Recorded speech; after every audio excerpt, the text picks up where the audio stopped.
Good afternoon, 7th graders. This is Mr. Stark.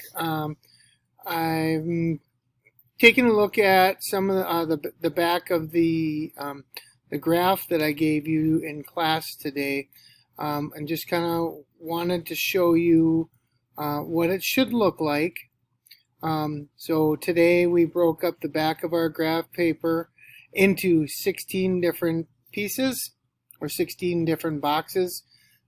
Each box, well, the first one would be September 8th, and each box would have a sunrise, a sunset time, and I showed you how to calculate a length of day today. Tomorrow or the next day in class, I will be showing you what to do with the arrow up, the arrow down, and the average. This is going to be a high temperature, low temperature, and our average temperature. And then we're going to graph that on the other side of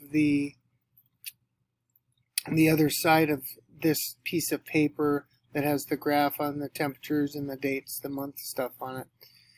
We'll be graphing that on a daily basis.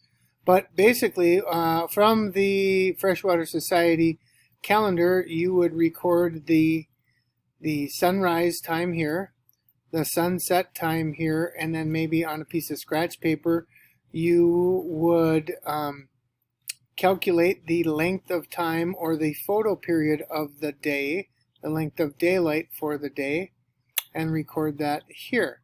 We're going to be doing that every day. So on the back we have 16 days: September 8, September 9, September 10, September 11, 12, 13, 14, and 15th today. So I had asked in class today that you would fill out these 8 boxes. Tomorrow and the next day we'll do continue to come in every day and do the 16, 17, 18, 19, and so on through the month of September. And then we'll continue on in October, November, December, throughout the year. So hopefully this helps.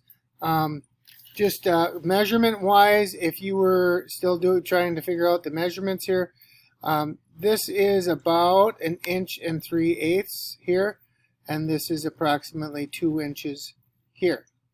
So you would measure 1 3/8 inches, another 1 3/8 inches, another 1 3/8 inches, and then draw those lines. And then this would be a 2-inch line, this would be a 4-inch line, and this would be a 6-inch line, and that would give us our 8 boxes. Hopefully this is going to help you. If you're still stuck on this, you can certainly come in and see me at a later point in the day or tomorrow before school. So thanks. Have a great day. Talk to you soon. Bye.